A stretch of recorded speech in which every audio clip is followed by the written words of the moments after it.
Hello friends, welcome to success on. இன்னைக்கு நம்ம important டாபிக்கான international years பற்றி பார்க்க போகிறோம் மக்களே. நம்ம எக்ஸாமில் பார்த்துருப்போம் 2024 is international year of, 2023 is international year of, இப்படிலாம் கொஷின்ஸ் கேட்டிருப்பாங்க. So first of all international இயர்ஸ்னா என்ன, இதை யார் டிக்ளேர் பண்ணுவா, இந்த இன்டர்நேஷனல் இயர்ஸை யார் ப்ரப்போஸ் பண்ணுவா, இந்த மாதிரி நிறைய டீட்டெயில்ஸ் இருக்கு மக்களே. ஸோ இது எல்லாத்தையுமே இந்த வீடியோவில் பார்க்க போகிறோம். பிளஸ் இன்டர்நேஷனல் இயர்ஸ் என்னெல்லாம் இருக்கோ அதையும் நம்ம பார்க்க போகிறோம் வித் க்ளூஸோட மக்களே. இந்த ஒரு வீடியோவை பார்த்தா போதும், நமக்கு இன்டர்நேஷனல் இயர்ஸ்ல இருந்து எக்ஸாம்ல ஏதாவது கொஸ்டின் கேட்டாங்கன்னா டெஃபினட்டா நம்ம கையில 1 மார்க் இருக்கும் மக்களே. ஸோ வாங்க வீடியோக்குள்ளார போகலாம். இன்டர்நேஷனல் இயர்ஸ் அப்படின்னா என்ன அப்படின்னு பார்த்தீங்கன்னா, நம்ம யுனைடெட் நேஷன் ஒரு பர்டிகுலர் இஷ்யூவை பத்தி வேர்ல்ட்ல இருக்க கண்ட்ரீஸ்க்கெல்லாம் அட்டென்ஷன் கொண்டுட்டு போகணும், பிளஸ் அதற்கான அவேர்னஸ் கொண்டு வரணும், அதற்கான ஒரு ஆக்ஷன் எடுக்கணும். சிம்பிளா சொல்லணும்னா இவ்வளவுதான் இன்டர்நேஷனல் இயர்ஸ். ஸோ ஒரு இஷ்யூ இருக்கு, அதற்கு நம்ம வேர்ல்ட்ல இருக்க கண்ட்ரீஸ்க்கு அட்டென்ஷன் கொண்டு போகணும், அந்த இஷ்யூவை பத்தி அந்த வருஷம் ஃபுல்லா நம்ம பேசணும், அதற்கான ஆக்ஷன் கொண்டு வரணும். Action means awareness, campaigns and schemes இதெல்லாம் கொண்டு அந்த இஷ்யூவை சால்வ் பண்றதுக்கான வேலையை நம்ம பார்க்கணும் அப்படின்ட்டு யுனைடெட் நேஷன் கொண்டுட்டு வரும். ஓகேங்களா? ஒரு வருஷத்துல இப்போ ஃபார் எக்ஸாம்பிள் 2026 இருக்குன்னா 2026ல ஒரு இன்டர்நேஷனல் இயர் தான் இருக்குமா அப்படின்னு கேட்டீங்கன்னா கிடையாது. ஸோ ஒன்னுக்கும் மேற்பட்ட இஷ்யூஸை ஒரே இயர்ல அவங்க ஃபோக்கஸ் பண்ணி எடுத்துட்டு போவாங்க. ஸோ ஒரு வருஷத்துக்கு ஒரு இன்டர்நேஷனல் இயர்ஸ் தான் இருக்கணும்னு அவசியம் கிடையாது. ஒன்னு இருக்கலாம், இல்லாட்டி ஒன்னுக்கும் மேற்பட்ட இன்டர்நேஷனல் இயர்ஸும் இருக்கலாம். Which means they are focusing on different sector of issues. ஓகேங்களா? on that particular year. ஓகேவா? ஸோ அந்த பர்டிகுலர் இஷ்யூவை பத்தி பேசணும், அதற்கு அவேர்னஸ் கொண்டு வரணும், அதுக்கு ஆக்ஷன் எடுத்துக்கிட்டு வரணும். அவ்வளவுதான் அதோட மேட்ரே. ஓகேங்களா? ஸோ இப்போ யார் இதை டிக்ளேர் பண்ணுவாங்க அப்படின்னு பாத்தீங்கன்னா யுனைடெட் நேஷன் ஜெனரல் அசம்பிளி மக்களே. எப்படின்னா ஒரு ரெசல்யூஷனை பாஸ் பண்ணி அவங்க டிக்ளேர் பண்ணுவாங்க. அந்த ரெசல்யூஷன் பாஸ் பண்ண பிறகுதான் அது அபிஷியல் இன்டர்நேஷனல் இயரா கருதப்படும். இப்ப யுனைடெட் நேஷன் ஜெனரல் அசம்பிளி நமக்கு இன்டர்நேஷனல் இயரை டிக்ளேர் பண்ணும்.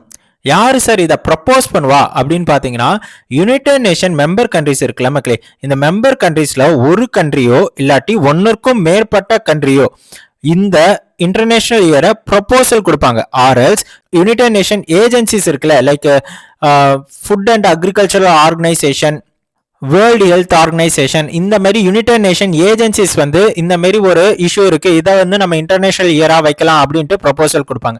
ஸோ ஃபர்ஸ்ட் திங் ப்ரொபோசல் கொடுப்பாங்க. யார் ப்ரொபோசல் கொடுப்பா? யுனைடெட் நேஷன் மெம்பர் கண்ட்ரிஸ், ஒரு கண்ட்ரியோ ஆர்எல்ஸ் ஒன்னுக்கும் மேற்பட்ட கண்ட்ரியோ ப்ரொபோசல் கொடுப்பாங்க. ஆர்எல்ஸ் வேற யார் கொடுப்பா? யுனைடெட் நேஷன் ஏஜென்சிஸ் இந்த ப்ரொபோசலை கொடுப்பாங்க. ஓகே, ப்ரொபோசல் கொடுத்த உடனே அடுத்த ஸ்டெப் என்ன ஆகும்னா, இந்த இஷ்யூவை இன்டர்நேஷனல் இயரா வைக்கணும்னு இவங்க சொல்லியிருக்காங்க. அதற்கு எந்தெந்த கண்ட்ரிஸ் ஆர் எந்தெந்த ஏஜென்சிஸ் சப்போர்ட் பண்றாங்களோ அவங்க எல்லாரும் சப்போர்ட் பண்ணுவாங்க. தேர்ட் என்ன பண்ணுவாங்கன்னா டிராஃப்ட் பாஸ் பண்ணுவாங்க. ஸோ இந்த இஷ்யூவை வைக்கலான்னு. Fourth United Nation General Assembly அதற்கு ரெசல்யூஷன் பாஸ் பண்ணும். ரெசல்யூஷன் பாஸ் பண்ணிட்டு ஃபிஃப்த் அதை இன்டர்நேஷனல் இயரா ப்ரொக்ளைம் பண்ணிடுவாங்க. இதுதான் procedure. First proposal, second support, third draft, fourth United Nation General Assembly resolution pass பண்ணும், ஃபிஃப்த் அது இன்டர்நேஷனல் இயரா அங்கீகரிக்கப்படும். ஒன்ஸ் இன்டர்நேஷனல் இயரா அங்கீகரிக்கப்பட்டுச்சுன்னா அதுக்கு என்ன மீனிங்? இந்த இஷ்யூவை பத்தி இந்த வருஷம் ஃபுல்லா நம்ம கண்ட்ரிஸ் எல்லாரும் ஃபோக்கஸ் பண்ணி இதை சால்வ் பண்றதுக்கான வேலையை பார்க்கணும். அப்ப சால்வ் பண்றதுக்கு என்னெல்லாம் வேலையை பார்ப்பாங்க? அவேர்னஸ், கேம்பெயின்ஸ், ஸ்கீம்ஸ், இந்த மாதிரி இனிஷியேட்டிவ்ஸ்லாம் எடுத்துட்டு அந்த இஷ்யூவை சால்வ் பண்ண பார்ப்பாங்க. ஒரு இஷ்யூ தான் இருக்கணுமான்னு கேட்டா இருக்கணும்னு அவசியம் கிடையாது. ஒன்னுக்கும் மேற்பட்ட இஷ்யூவை ஒரே இயர்ல ஃபோக்கஸ் பண்ணியும் போகலாம். ஓகேங்களா? ஸோ இவ்வளவுதான் இன்டர்நேஷனல் இயர்ஸை பத்தி நம்ம தெரிஞ்சிக்க வேண்டிய ஸ்டாட்டிக். ஸோ இங்க பாருங்க, proposed by one or more United Nation member states மக்களே, ஆர்எல்ஸ் யுனைடெட் ஏஜென்சிஸ், இதெல்லாம் யுனைடெட் ஏஜென்சிஸ், இவங்களும் ப்ரொபோஸ் பண்ணலாம். ஸோ ப்ரொசீஜர் என்ன? ஃபர்ஸ்ட் ப்ரொபோசலை சப்மிட் பண்ணும், அதுக்கப்புறம் சப்போர்ட் பண்றவங்க சப்போர்ட் பண்ணுவாங்க, டிராஃப்ட் ரெசல்யூஷன் பாஸ் பண்ணுவாங்க, யுனைடெட் நேஷன் ஜெனரல் அசம்பிளி ஃபைனலா ரெசல்யூஷனை பாஸ் பண்ணி அபிஷியலா அந்த இயரை ப்ரொக்ளைம் பண்ணும் மக்களே. சோ இப்படி ப்ரொக்ளைம் பண்ண இயரை கண்டிப்பா எல்லா கண்ட்ரீஸும் ஃபாலோ பண்ணி தான் ஆகணுமா அப்படின்னு கேட்டீங்கன்னா கிடையாது. Countries are not compulsory to celebrate it, not legally binding. Legally பைண்டிங்னா கண்டிப்பா நீங்க இதை ஃபாலோ பண்ணி தான் ஆகணும்னு அர்த்தம் கிடையாது. பட் யுனைடெட் நேஷன் என்ன பண்ணுன்னா எல்லா கண்ட்ரீஸையும் என்கரேஜ் பண்ணும், இதுல பார்ட்டிசிபேட் பண்ணுங்க, இதை பத்தி பேசுங்க, இதற்கான பாலிசிஸ் எடுத்துட்டு வாங்க அப்படின்ட்டு யுனைடெட் நேஷன் எல்லாரையும் என்கரேஜ் பண்ணும். ஒன்ஸ் இன்டர்நேஷனல் இயர்ஸ் வந்துருச்சு அப்படின்னா அந்த வருஷம் ஃபுல்லா அந்த இஷ்யூவை ஃபோக்கஸ் பண்ணி அவங்க கான்ஃபரன்ஸ் அண்ட் சப்மிட் வைப்பாங்க, அவேர்னஸ் கேம்பெயின்ஸ் நடத்துவாங்க, எஜுகேஷன் ப்ரோக்ராம்ஸ் நடத்துவாங்க, ரிசர்ச் அண்ட் ரிப்போர்ட்ஸ் நடத்துவாங்க, கவர்மெண்ட் இனிஷியேட்டிவ்ஸ் அண்ட் ஸ்கீம்ஸ் கொண்டு வந்து அந்த ஆக்ஷனை கொண்டுட்டு வந்து அதை சால்வ் பண்ணவும் பார்ப்பாங்க அந்த இஷ்யூவை. ஸோ இவ்வளவுதான் இன்டர்நேஷனல் இயர்ஸ் பத்தி நம்ம தெரிஞ்சிக்க வேண்டியது மக்களே ஸ்டாட்டிக்கா. இப்போ நம்ம என்ன பண்ண போறோம்னா என்னெல்லாம் இம்பார்ட்டன்ட் இன்டர்நேஷனல் இயர் இருக்கு வித் க்ளூஸோட பார்க்க போறோம். இதுல ரொம்ப இம்பார்ட்டன்ட் என்னன்னா வீடியோவோட கடைசியில இந்தியாவுடைய கான்ட்ரிபியூஷன் இந்த இன்டர்நேஷனல் இயர்ல என்னெல்லாம் இருக்குன்னு நான் சொல்ல போறேன். பிளஸ் இந்தியா ஏதாவது இன்டர்நேஷனல் இயரை ப்ரொபோஸ் பண்ணிருக்கா, ஏன்னா நம்ம எக்ஸாம் பாயிண்ட் ஆஃப் வியூல இந்தியாவை பத்தியும் கொஸ்டின் வந்து மெயினா கேட்பாங்க, கரெக்டுங்களா? ஸோ அப்ப இந்தியா ப்ரொபோஸ் பண்ண இன்டர்நேஷனல் இயர் என்ன அப்படின்னு கேட்டுட்டாங்கன்னா ஸோ நமக்கு அதுவும் தெரிஞ்சிருக்கணும்ல. ஸோ 1 மார்க் இன்டர்நேஷனல் இயர்ல இருந்து வந்துடுச்சுன்னா நம்ம மிஸ்ஸே பண்ணக்கூடாது. ஸோ வாங்க இன்டர்நேஷனல் இயர்ஸ்லாம் என்ன இருக்குன்னு நம்ம பார்க்கலாம். ஸோ ஃபர்ஸ்ட் ஆஃப் ஆல் மக்களே 2029 is the International Year of Asteroid Awareness and Planetary Defense மக்களே. ஸோ இப்போ நான் சொல்ல போற க்ளூ எல்லாமே எக்ஸாம் பாயிண்ட் ஆஃப் வியூல நம்ம ஞாபகம் வச்சுக்கிறதுக்காக மட்டும்தான் இந்த மாதிரி நான் க்ளூஸை எடுத்துட்டு வந்திருக்கேன். சில்லி க்ளூஸா இருக்கும், ஃபன்னி க்ளூஸா இருக்கும். இதை டீப்பா இந்த க்ளூவை பத்தி ஆராயாதீங்க, லாஜிக்லாம் பார்க்காதீங்க, ஜஸ்ட் ஞாபகம் வச்சுக்கினா போதும், ஓகேங்களா? இல்ல இதை விட பெஸ்ட் க்ளூ என்கிட்ட எனக்கு வருது சார், எனக்கு தோணுது சார் அப்படின்னு இருந்ததுன்னா நீங்க அதை ஃபாலோ பண்ணிக்கோங்க, ஒன்னும் ப்ராப்ளம் கிடையாது மக்களே, ஓகேங்களா? So 2029 is the International Year of Asteroid Awareness and Planetary Defense மக்களே. இப்போ இதற்கான க்ளூ என்ன அப்படின்னு பாத்தீங்கன்னா 2029ல நம்ம எர்த்ல இருக்கோம். ஸோ நம்ம எர்த்ல இருந்து பாத்தீங்கன்னா ஒரு 29 டைப்ஸ் ஆஃப் ஆஸ்ட்ராய்டு, ஓகேங்களா, வந்து நம்ம எர்த்துல மோத போகுது. அதை நம்ம எர்த்துல இருந்தே பார்க்கலாம். எப்ப 2029ல.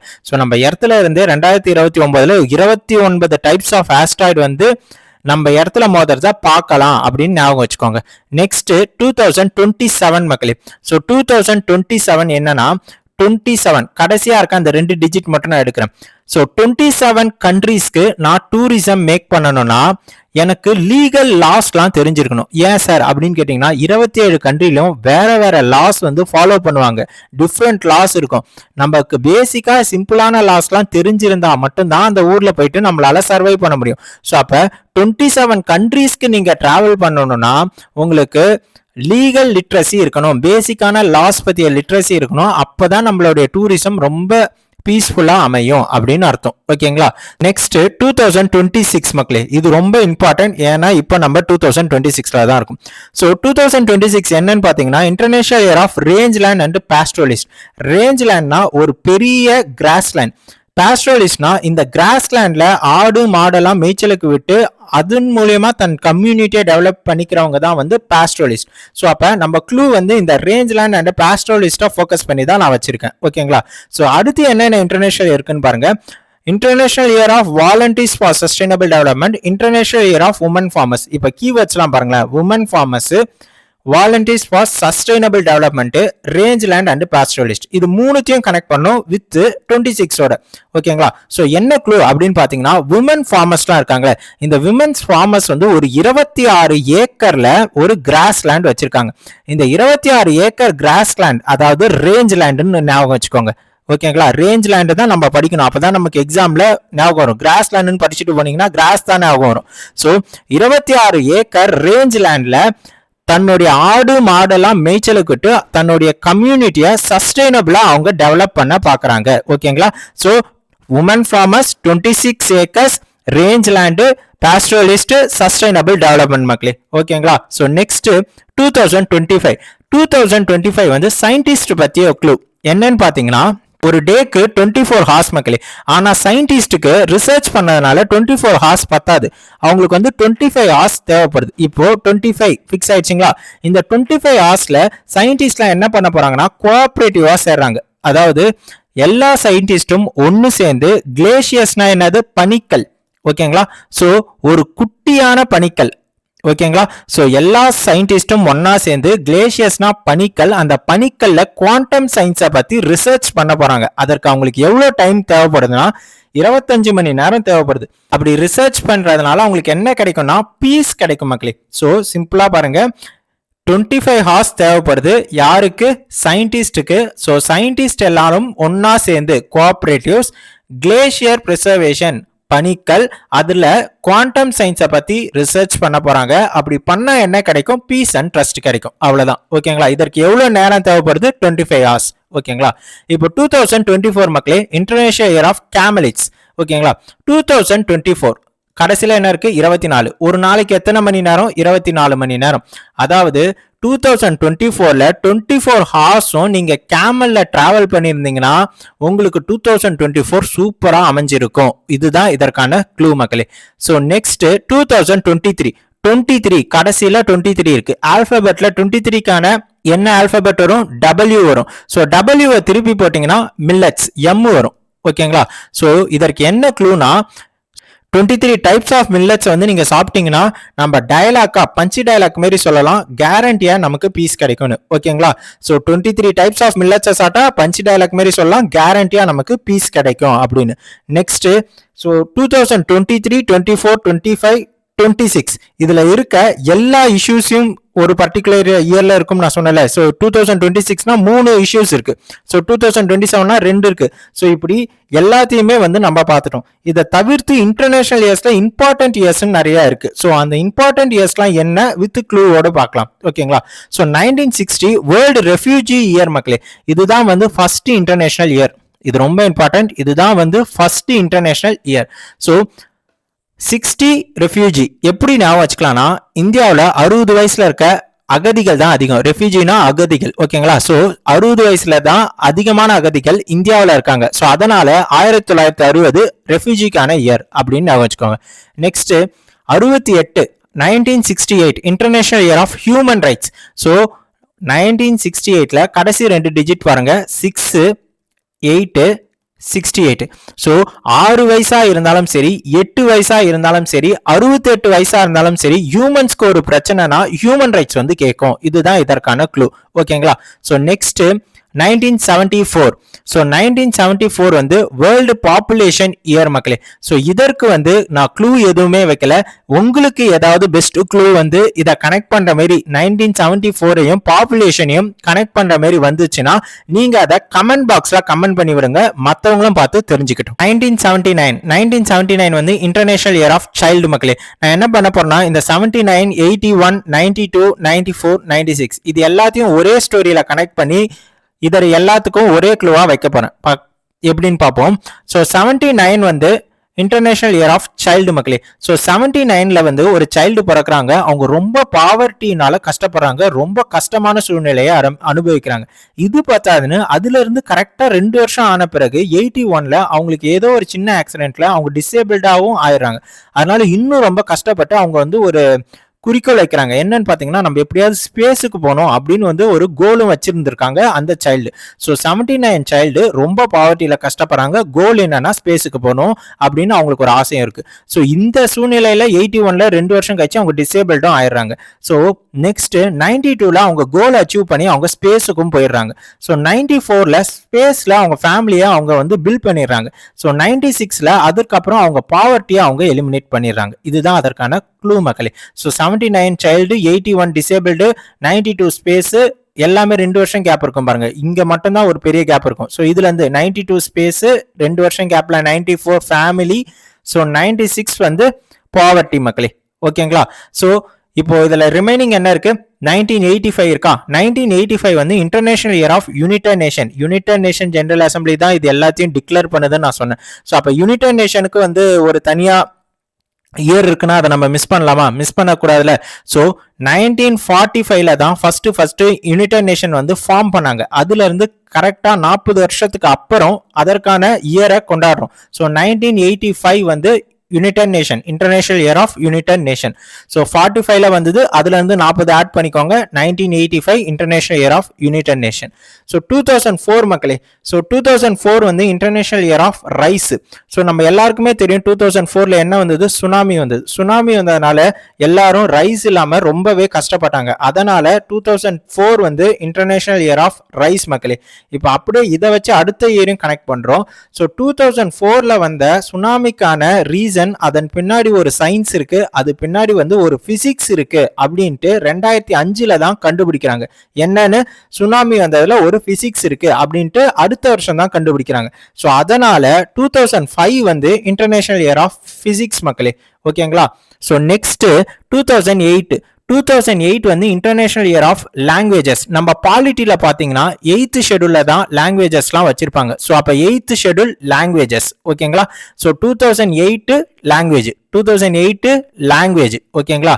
So next 2010 international year of biodiversity. இதற்கும் நான் க்ளூ வைக்கல, உங்களுக்கு பெஸ்டா நல்ல க்ளூவா 2010ஐயும் இன்டர்நேஷனல் இயர் ஆஃப் பயோடைவர்சிட்டியும் கனெக்ட் பண்ண மாதிரி யோசிச்சு கமெண்ட் பாக்ஸ்ல கமெண்ட் பண்ணி விடுங்க மக்களே.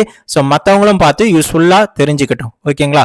ஸோ 2011 மக்களே international year of forest and international year of chemistry. Physics வந்து நம்ம பார்த்தோம் 2005. இப்போ கெமிஸ்ட்ரி பார்க்க போறோம். ஆனா அந்த கெமிஸ்ட்ரியை ஃபாரஸ்டோடையும் லிங்க் பண்ணணும், 11ஓடையும் லிங்க் பண்ணணும். ஸோ இதற்கான க்ளூ என்னன்னு பாருங்க.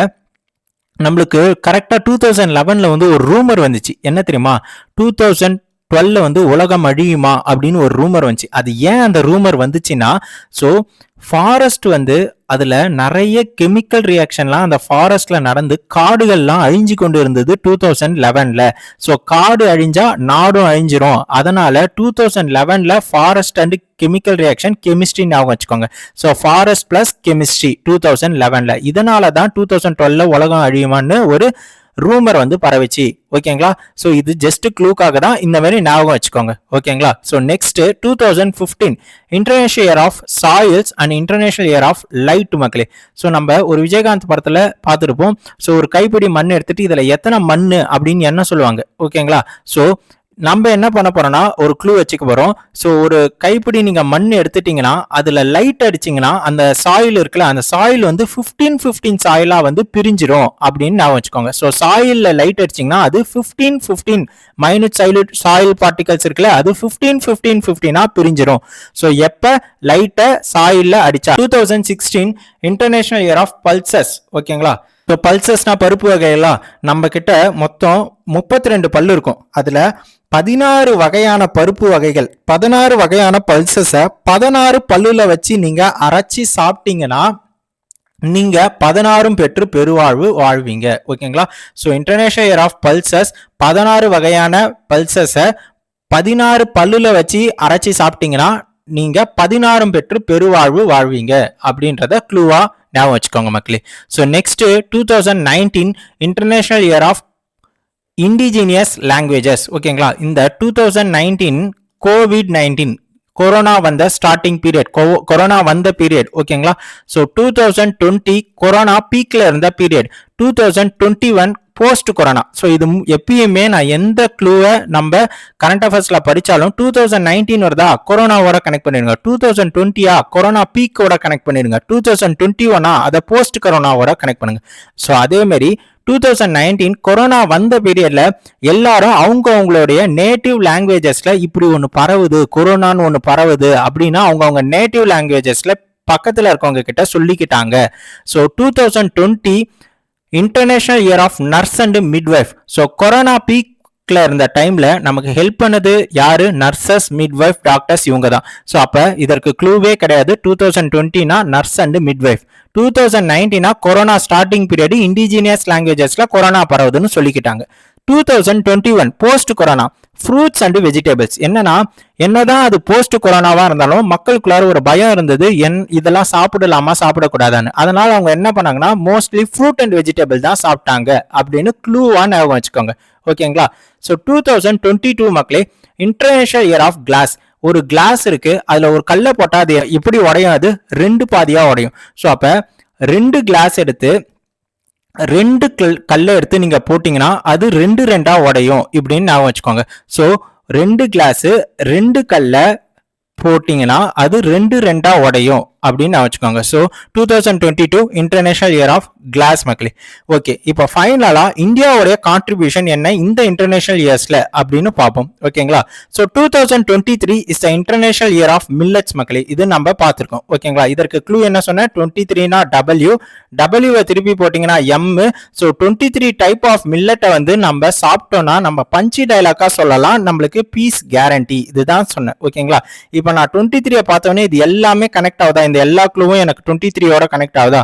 ஸோ அவன் மில்லட்ஸ் தான் கேட்டாலும் என்னால் ஆப்ஷன் டிக் பண்ண முடியும், டயலாக் ஆஸ் எ கேரண்டி பீஸ்ன்னு கேட்டாலும் என்னால் ஆப்ஷன் டிக் பண்ண முடியும். ஸோ ஓகேங்களா. So 2023 international year of millets இதை யாரு ப்ரப்போஸ் பண்ணாங்கன்னு பார்த்தீங்கன்னா இந்தியா தான் மக்களே ப்ரப்போஸ் பண்ணிச்சு.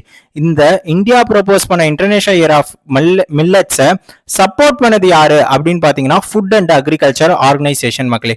டிக்ளேர் யார் பண்ணாங்க அப்படின்னு பார்த்தீங்கன்னா யுனைடெட் நேஷன் ஜெனரல் அசம்பிளி மக்களே. ப்ரப்போஸ் பண்ணது இந்தியா, சப்போர்ட் பண்ணது FAO food and agriculture organisation. ஓகேங்களா. இதோட ஹெட் குவார்ட்டர்ஸ் எங்க இருக்குன்னு கமெண்ட் பாக்ஸ்ல கமெண்ட் பண்ணுங்க மக்களே. So 2025 international year of cooperatives. ஓகேங்களா. சயின்டிஸ்ட்லாம் கோஆபரேட்டிவ்ஸ் ஒன்னா சேர்ந்து கிளேஷியர்ஸ் குவாண்டம் சயின்ஸ், அதனால அவங்களுக்கு என்ன கிடைக்கும், பீஸ் கிடைக்கும். ஸோ 25 இதற்கு அவங்களுக்கு எவ்வளவு ஹார்ஸ் தேவைப்படுது, 25 ஹார்ஸ். ஓகேங்களா. இந்த இன்டர்நேஷனல் இயர் ஆஃப் கோஆபரேட்டிவ்ஸ் 2025க்கு கொண்டு வரதுக்கு முன்னாடி வருஷம் 2024ல ஒரு இன்டர்நேஷனல் கோஆபரேட்டிவ் அலையன்ஸ் வந்து நடந்தது. அது எங்க நடந்ததுன்னு பாத்தீங்கன்னா நியூ டெல்லி இந்தியால நடந்திருக்கு. ஸோ இதுவும் இம்பார்ட்டன்ட். ஓகேங்களா. இதற்கு என்ன தீம்னா cooperatives builds a better world மக்களே.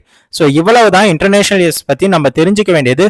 ஸோ எல்லா பாயிண்ட்டுமே நம்ம கவர் பண்ணிட்டோம். ஸோ எக்ஸாம்ல கேட்டாங்கன்னா டெஃபினட்டா 1 மார்க் நமக்கு கையில கிடைச்சிடும் மக்களே. ஸோ இது மட்டும் இல்லாம நம்ம டெஃபினெட்லி 1 மார்க் அப்படின்னு ஒரு பிளேலிஸ்ட் வச்சிருக்கோம். அதுல ஒவ்வொரு பர்டிகுலர் டாபிக்கையும் ஃபுல்லா கவர் பண்ணி வித் ரீசன்ட் நியூஸோட கவர் பண்ணியிருப்போம்.